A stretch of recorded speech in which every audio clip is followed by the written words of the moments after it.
Հայաստանը դառնալու է Ռուսաստան։ Լուրջ կյանք Վերջը հայրմերը գիտեք։ ներում չի կարող լինել։ Իսկ քանի բանկում փայ ունեք։ Անկեղծ ենք խոսում, պիտի ասեմ էլի։ Քանի հատ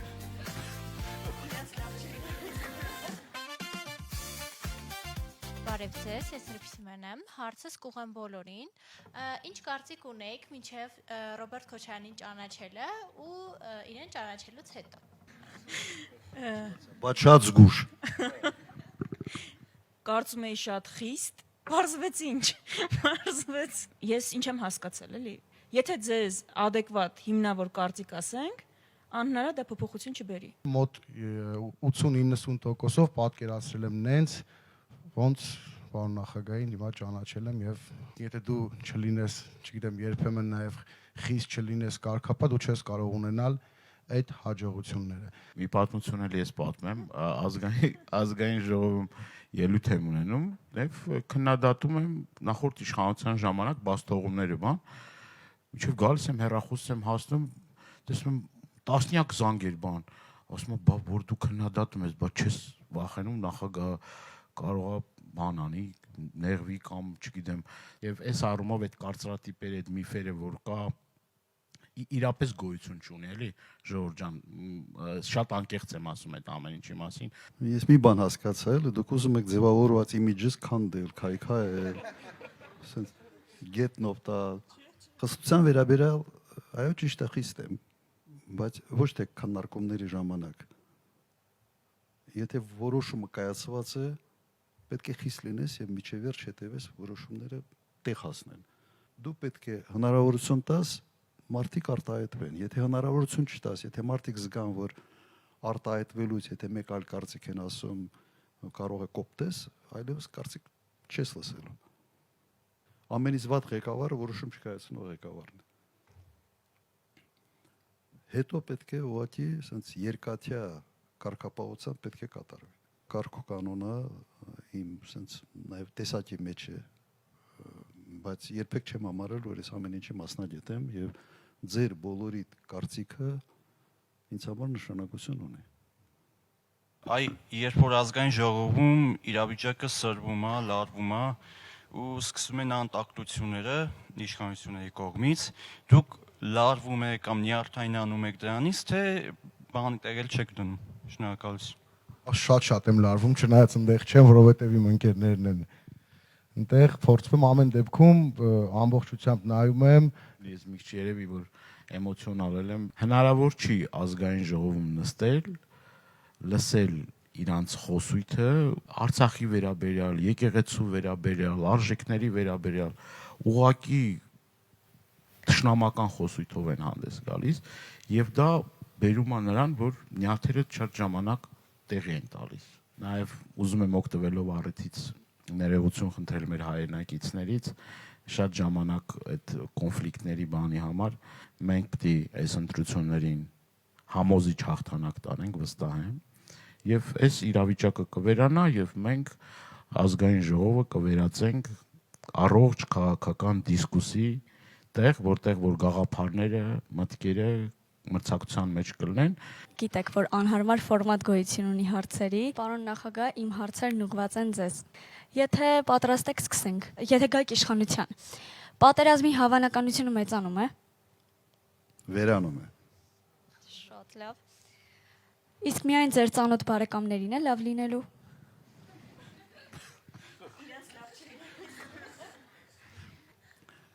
Նայեք, ես 10 տարի նախագահ եմ եղել, իմ բոլոր ծանոթ բարեկամներ, ուսանողական ընկերներ, բոլոր ինձանից նեղացած են։ Ինչու։ Պաշտոններ չեն ստացել։ Հայաստանը դառնալու է Ռուսաստան։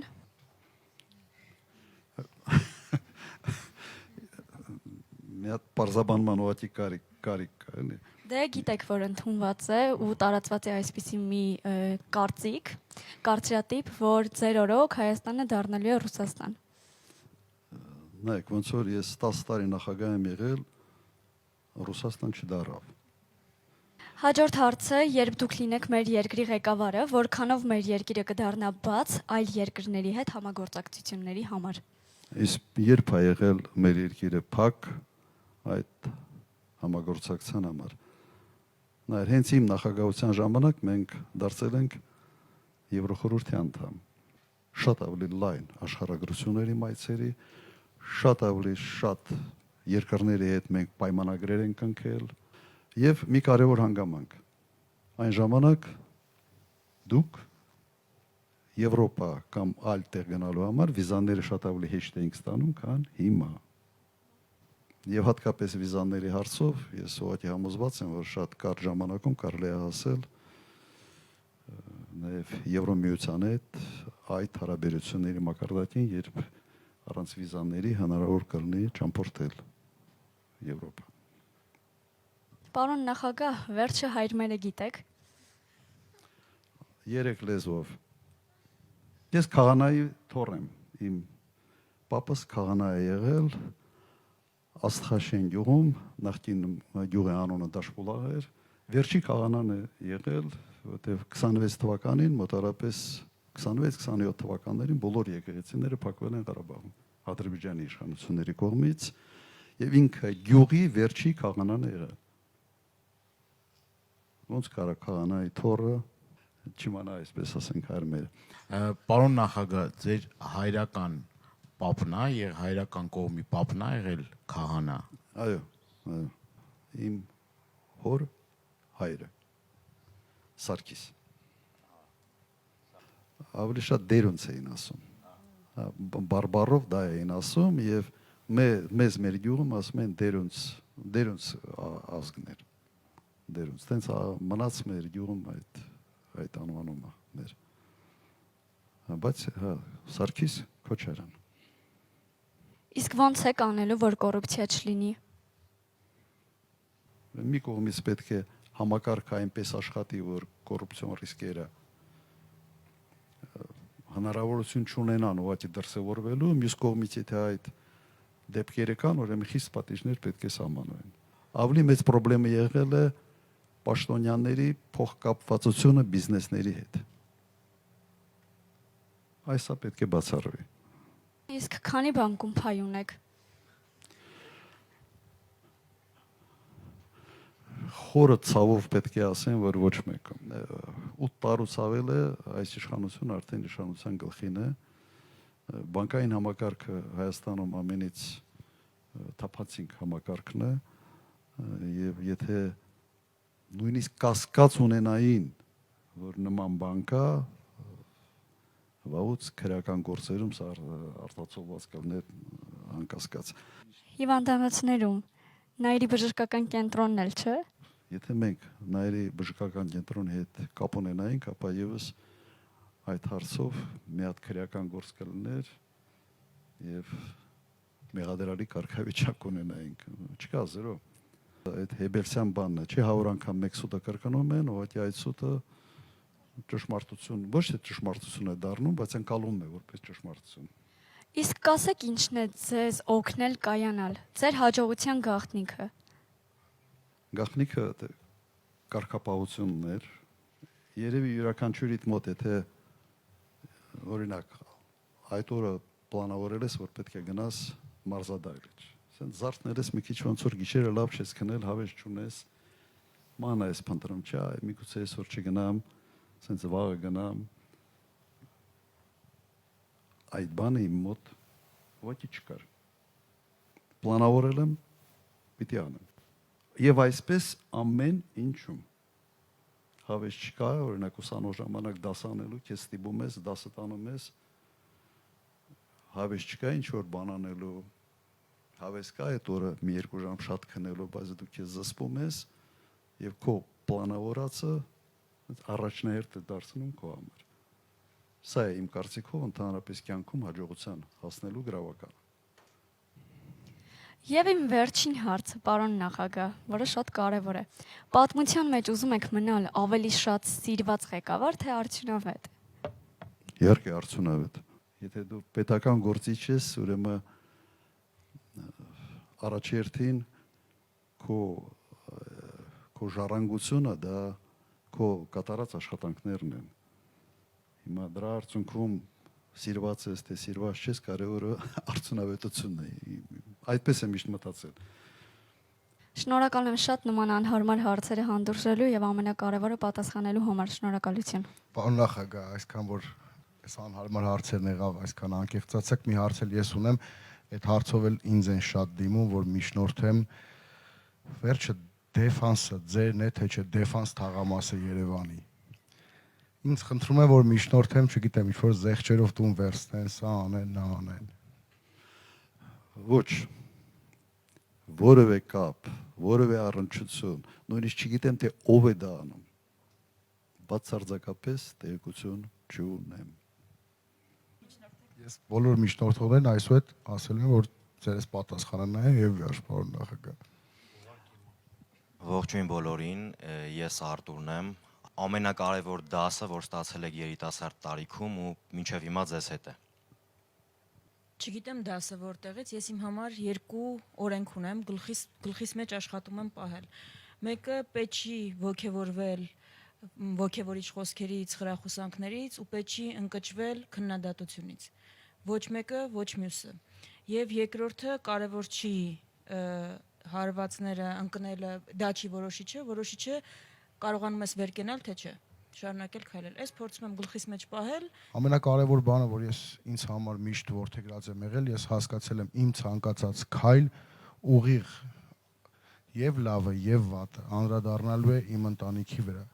Այսինքն ասել են սևակ այսինչ ընտանիքի զավակն է, այսինչ մարդու որդին, ես հասկացել եմ, եթե լավ բան նախաձեռնեմ, լավ բան իրականացնեմ, դա պատիվ է բերելու իմ շրջապատին, իմ ընկերությանը։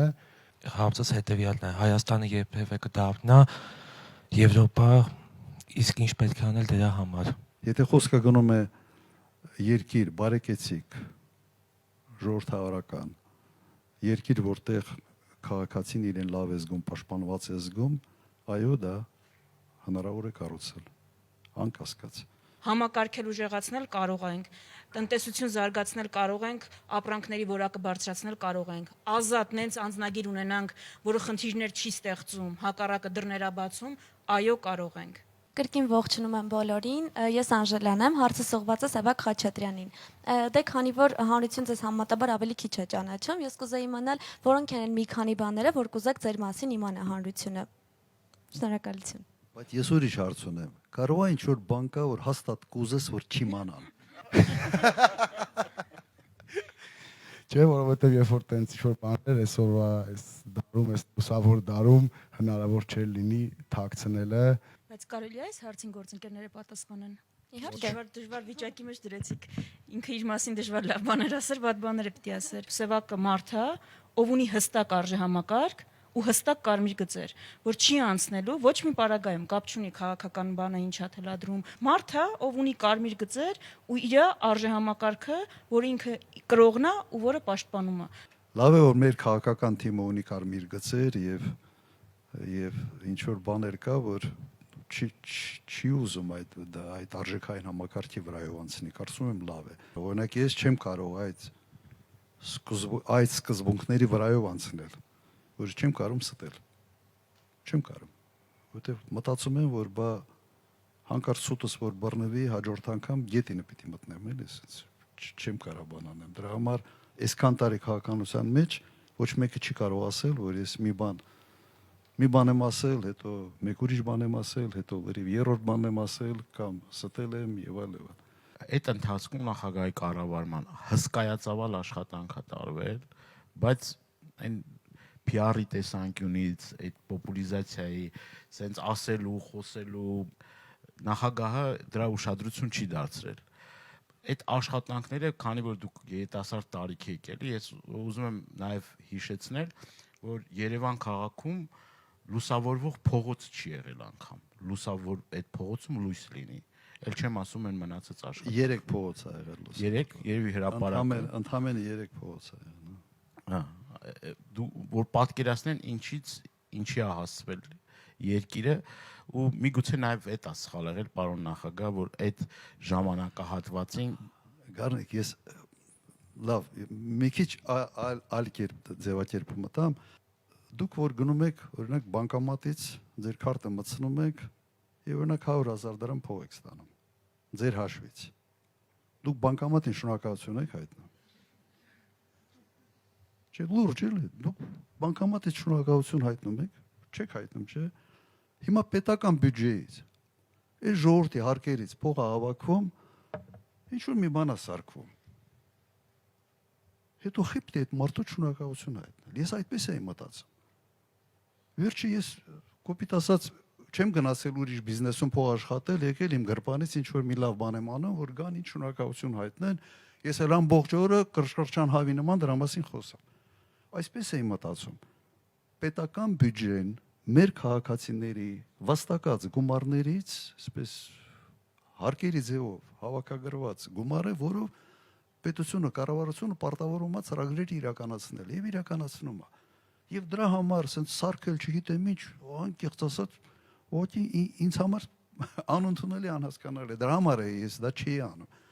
Ինձ որ նույնիսկ իմ թիմում ասում էին այն ժամանակ իմ մամուլի քարտուղարը բա սենց ասիլսի մեր պարտքան արել ենք հիմա ինչ ամեն օր դրա մասին պիտի խոսանք։ Ամեն օր դրա մասին պիտի ամոթ։ Հաղթանակած ժամանակ էլ դուք միշտ այն դիրքերից եք հանդես եկել, որ թշնամուն չնվաստացնելու այդ քաղաքականության մասին, եթե հնարավոր երկու խոսք մենք հաղթանակած էինք, բայց արզգային արժանապատվությանը կպնելը ամենից մեծ սխալն է։ Եվ նույնիսկ կրկնեմ, մենք հաղթանակած ժամանակ երբեք չեմ ասել նոր պատերազմ, նոր տարածքներ, այս իշխանության պաշտոնյաներն էին նման կարգի հայտարարություններ անում։ Վարչապետն էր ասում, ինչ որ բաներ կասեմ, կազմաքանդվի Ադրբեջանը ամպագորգոր հիմարություններ էին դուրս տալիս։ Եվ այդ հիմարությունները ուղղակի հրահրվեց պատերազմը։ Հարց ցանկանում եմ ուղղել պարոն Խաչատրյանին, ինչպեսի հայրենի կցանկանաք թողնել ձեր երեխաներին։ Ազգային արժեքներով, ազգային արժեքներ կրող սերունդ ունեցող հայ առաքելական եկեղեցին ամուր պահող, հայ առաքելական եկեղեցու հետևորդ լինող, այսինքն այն ամեն ինչի համար մենք այսօր պայքարում ենք, հենց ինչ հայրենիք, որ ես մտածում եմ, որ պիտի թողնեմ իմ երեխաներին, հենց պայքարում եմ դրա համար, հենց այդ ամեն ինչն է ստիմուլ հանդիսանում, որ ես լինեմ հենց քաղաքականության մեջ, հենց պայքարի մեջ։ Առաջինը ուզում եմ տեսնեմ անվտանգ, հզոր հայրենիք, բնականաբար մեր ազգային արժեքներով։ Մենք երեխա ժամանակ որ ընտանեկան որևէ այտենց քեֆ էր լինում, ասենք հորս ընկերներն էին հավաքում, երբ որ հարցնում էին մի հատ երգ երգեք, այն ժամանակ այտենց բան կար, որ երեխեքին կանչում ասում էին մի հատ երգեք, երգում էինք Անդրանիկի մասին երգ, հայ ֆիդայիների մասին երգ, որովհետև մենք մեծացել ենք հենց այդ ազգային արժեքներով։ Կարծում եմ, ոչ թե կարծում եմ, որ վստահ եմ մենք այդ պետությունը, մենք այդ երկիրն ունենալու ենք։ Կա մի հարց, որը կցանկանայիք տալ նախագահին, բայց չեք տվել։ Մի պատմություն պետք է հիշեմ, էլ այդ միֆերի մասին, քանի որ անկեղծ ենք խոսում, պետք է ասեմ, էլի նախագահն էլ չի եղա երևի։ Շատ մեկը մոտեցավ ինձ, ասեց, կարող ես նախագահին ասես, այդ սպայկայի հետ կապված 44-օրյա պատերազմի գիտեք ինչ բաներ կար։ Ասում եմ, բայց նախագահը ինչ կապ ունի սպայկայի հետ։ Այսինքն այն միֆերը, այն հերյուրանքները, այն ամբողջ ինչ որ կառուցվել է։ Այս տարիների ընթացքում անընդհատ մարդկանց ուղեղը փորձել են մտցնել, վերջերս մեկն ինձ մոտեցավ, ասեց, ես տարիներ շարունակ այդ միֆերով, այդ լեգենդներով, այդ ստերով ապրել եմ եւ ես ամաչում եմ, որ հավատացել եմ այդ ամեն ինչին։ Հարց չունեմ, ինչ հարց կա, այդ հարցերը բաց ու թափանցիկ տալիս են։ Ես հարց տամ։ Դե միշտ այս ընթացքում գործնական հարցեր են քննարկել, բայց այդպես էմոցիոնալ բաներ չեն քննարկել, առիթ է։ Ինչ էմոցիաներ ունեցաք Արցախի հայաթափման ժամանակ։ Հենց էմոցիա, զայրույթ, չգիտեմ, ինչ էր էմոցիոնալ առումով։ Ամենից դժվարը ինձ համար էմոցիաներից խոսալն է։ Ամբողջ կյանքս իմ տրեյնինգս նրա մեջ էր, որ էմոցիաներս ցույց չտամ։ Եվ սա իսկապես ինձ համար բավական դժվար է։ Հիմա ինչ զգացմունքներ պետք է ունենաս, եթե կորցնում ես քո հայրենիքը, քո ծննդավայրը, քո եղբոր ծնողների գերեզմանները։ Չեմ ուզում խորանալ սրա մեջ, եւ իհարկե հանձնողները պետք է այդ պատասխանը տան։ Այստեղ ուղղակի ներում չի կարող լինել։ Եվ խոսքը միայն իմ ազնական, այսպես ասենք, զգացմունքները չի, այս խոսքը ընդհանրապես հայ ժողովրդի կորուստն է, որը ունեցավ։ Մի հատ էլ բան, որ ձեզ չեմ պատկերացնում, ինչ որ երաժշտական գործիք կա, որին տիրապետում եք։ Մայրս ուզում էր, որ ես անպայման ջութակ նվագեմ։ Մի 3 տարի մոտարապես ջութակ էի սովորում, երբ արդեն բավարար չափով արդեն հզորություն ունեցա չի ենթարկվելու, սկսեցի չի ենթարկվել եւ թողեցի դպրոցը։ Դրանից հետո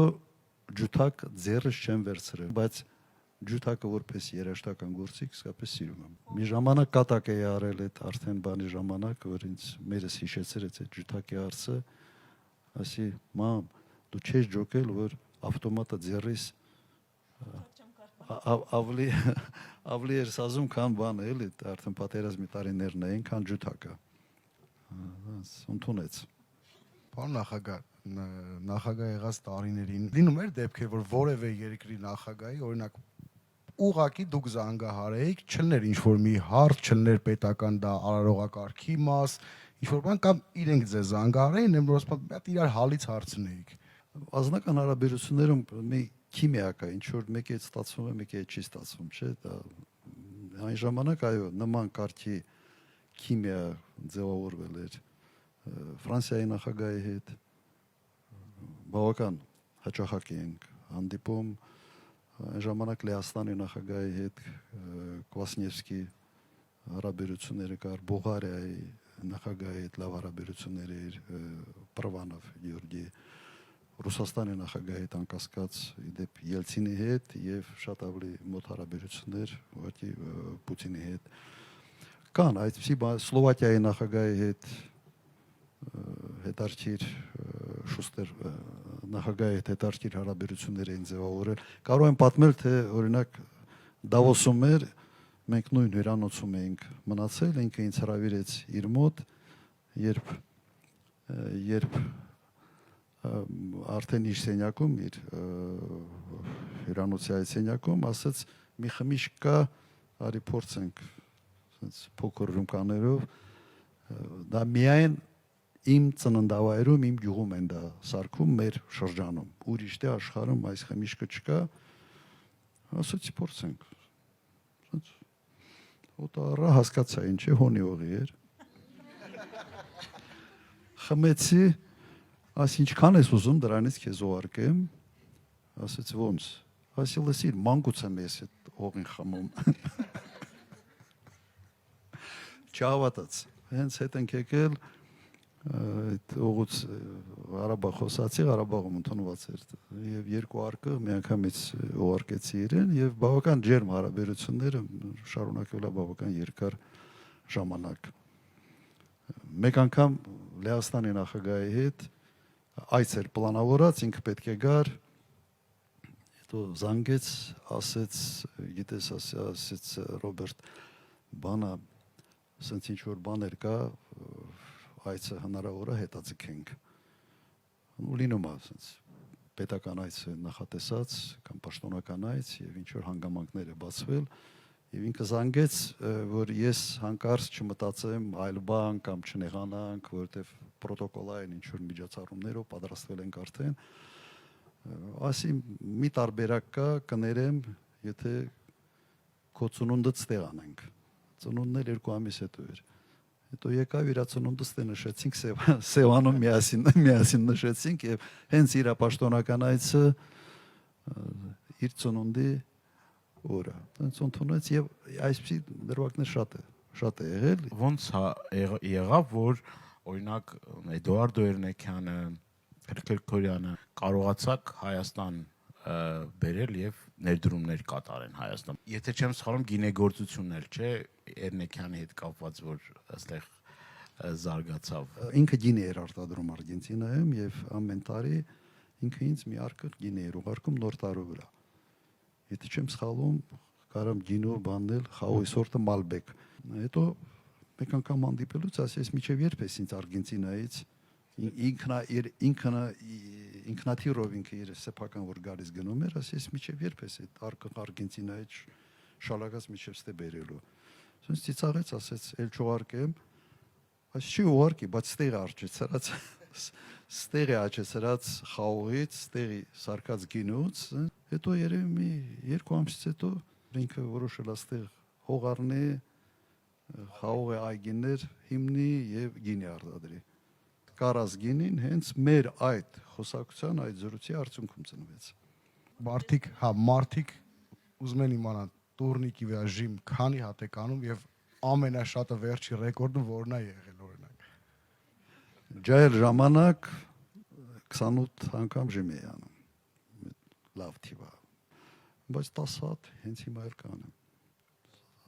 Լավ թե լավ չէ, չգիտեմ։ Շատ լավ է, ո՞ր։ Շատ լավ է։ Ես մեկ հատ չեմ կարող անեմ։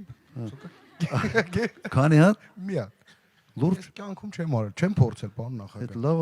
Այդ լավը էս հիմա իմացա, եթե 2 ամիս առաջ իմանայիք, դաշինքը ուրիշ ֆորմատով։ Ես է ցուցակի մեջ չէի լինի երևի պարոն նախագահ, չէ՞։ Լավը ուշ իմացանք։ Դուք ասացիք, որ 18 թվի աղետների պատասխանատուներին դուք պատժելու եք, կցանկանայի իմանալ 21 թվին ես ծանոթներ ունեմ, որ նույնպես նորից ընտրել են մեր այսօրվա իշխանություններին։ Դուք նրանց էլ եք պատժելու։ Հա, չէ, խոսքը գնում է ուղղակի պատասխանատուների մասին։ 18 թվականին մարդկանց մոտ իսկապես կար ոգևորություն։ Ենթադրում եմ, որ կար նաև փոփոխությունների մեծ սպասելիք, մեղադրել ժողովրդին դրա մեջ ուղղակի անհետեցություն կլինի։ Խոսքը գնում է այն մարդկանց մասին, որոնք որոշումներ են կայացնում, սխալ որոշումներ են կայացնել կամ մտածված այնպիսի որոշումներ են կայացնել, որոնց պատճառով մենք ունեցանք պատերազմ, պարտվեցինք այդ պատերազմում եւ հետո հանձնեցինք Արցախ։ Սա կոնկրետ մի շատ փոքր խմբակ է։ Կոնկրետ փոքր խմբակ։ Սրանք պետք է պատասխան տան։ Մարդկանց հետ շփվելուց այս նախադասությունը շատ հաճախ է, որ եթե սրանք մնացին, երկրից գնալու ենք։ Նախ հենց անմիջապես ասում ենք, որ եթե սրանք մնալ չկա, այդ նախադասությունը այլևս մի արտասանեք, որովհետև սրանք չեն մնալու։ Հայրենիքը մեր ծնողն է ու հավաքվել ենք բոլորս, որ կարողանանք բուժել, որովհետև այս 7-8 տարիներին շատ վատ հիվանդությունով է վարակվել։ Հիմա ինչ անենք, մեր ծնողին հիվանդ վիճակում թողենք գնանք, վստահ եմ, որ անկախ քաղաքական ռեժիմից երբեք պետք չի նեղանալ հայրենիքից ու փորձել ապրել հայրենիքից հեռու։ Ինձ հետաքրքիր է դուք ինչ հետաքրքիր պատկերացումներ կամ ծրագրեր ունեք Երևանի հետ կապված։ Շնորհակալություն։ Երևանի մասին խոսալուց երևի առաջի հերթին այդ խցանումներն է մտքիդ գալիս։ Եթե դու օրը պետք է 2 ժամ, 2.5 ժամ անցկացնես խցանումների մեջ, քաղաք պրոբլեմային է դառնում յուրաքանչյուր քաղաքացու համար։ Ուրեմն այս հարցը առաջնային եմ համարում Երևանի համար։ Երևանը պետք է ունենա նաև այսպես հին Երևանի հատված։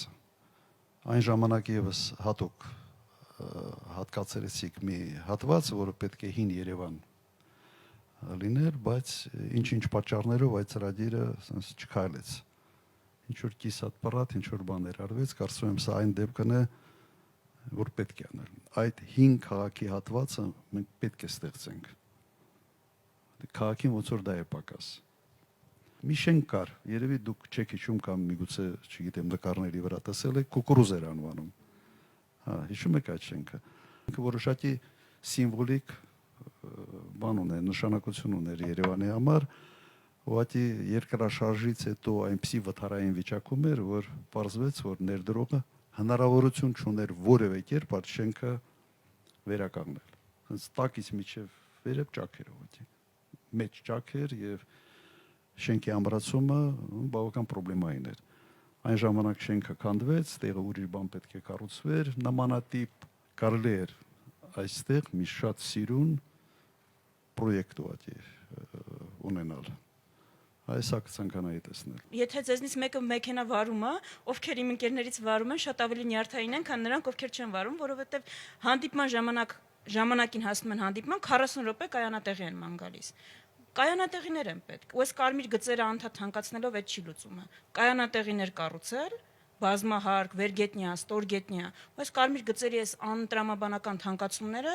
հետ գնալ, նորմալ տրամաբանական օրինական գին սահմանել, բայց դրա համար մարդկանց տալ տեղ կանգնելու, այսինքն կայանատեղիների հարցը, հաջորդը։ Տրանսպորտի հարցը, որ 50%-ով թանկացավ ու սովորական Երևանցու բյուջեն հիմա 50%-ով ավելի շատ գնում է տրանսպորտի վրա։ Հետ բերել 100 դրամը մետրոյից հանցի ընդլայնում։ Մեր քաղաքը կարա մետրո ունենա, այլ էս միագծից բաց մի քանի կանգար ավելանա, բայց դրա համար պետքա թիմ, ով կարողանում է մեծ նախագծեր իրականացնել։ Մայիսի սկզբին մենք ունենք Երևանի ներկայացում, հուսամ ձեզ կտեսնեմ, ովքեր հետաքրքրված են, որովհետև իսկապես շատ լուրջ ուշադրություն ենք դարձրել հենց Երևանի հիմնահարցերին։ Հիմա շատ մարդիկ կան, որոնք որ իրենց տաներում օդի այդ չափիչ սարքերն են դրել։ Երևան քաղաքը դարձել է աղտոտված օդի աղտոտվածությամբ ամենաբարձր նիշ ունեցող քաղաքներից մեկը եւ դա նաեւ կախված է Նուբարաշենի աղբանոցից, էլի շատ ու շատ պրոյեկտներ ունենք, ծրագրեր ունենք, որ հուսով եմ, որ մեր իշխանության գալու պարագայում այդ ամեն ինչը իրականություն կդառնա, նաեւ ջրի խնդիրը կա, այս նախընտրական փուլում փորձեցին լղոզել, բայց վիոլա ջուրը գրաֆիկ էր սահմանել, որ ժամով էին ջուր տալու Երևան քաղաքին, այս նախընտրական փուլում փորձեցին դա լղոզեն բանանեն, բայց չի ստացվում, ես նոր-նորքի առաջի զանգվածում եմ ապրում, սուտկաներով ջուր չի լինում, որտեղ հայտարարակ վիճակ է, այսինքն ոչ նորմալ պլանավորման, ոչ նորմալ աշխատանք կա, ոչ պլանավորում կա, շնորհակալ եմ։ Մենք ծրագրում դրույթ ունենք այդ հարցի վերաբերյալ, բայց դա ավելի խորքային է հետևյալ իմաստով։ Ընդհանրապես Երևան քաղաքում, եթե մեծ ծավալի շինարարություն կա, այդ շինարարության ծավալները, թույլտվությունները, այդ ամբողջ աշխատանքը պետք է սինխրոնիզացվի նույն վիոլա ջրի հետ, սինխրոնիզացվի բաշխիչ ցանցերի հետ։ Եթե մինտեղ կար 5 շենք եւ կառուցում ես լրացուցիչ 10 շենք, պետք է այս 10 շենքը ի վիճակի լինեն միանալ բաշխիչ ցանցին, միանան կոյուղուն, միանան ջրամատակարարման համակարգին եւ սա զուգահեռ պետք է արվի, որովհետեւ այն խողովակը, որ գալիս է այդ 5 շենքի համար, նախատեսված չի օրինակ եւս 15 շենքի համար, կամ այն մարդկանց համոզի, ովքեր ոայ կներեք, ովքեր համարում են, որ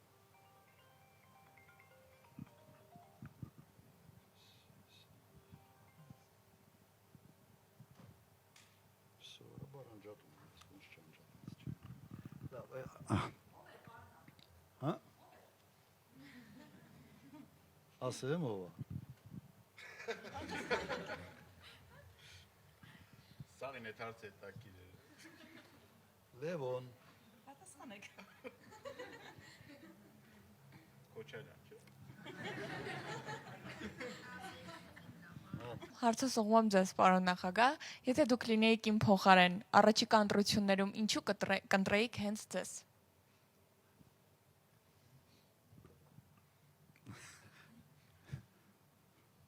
Հա, որտեվ դա միակ ճիշտ որոշումն է։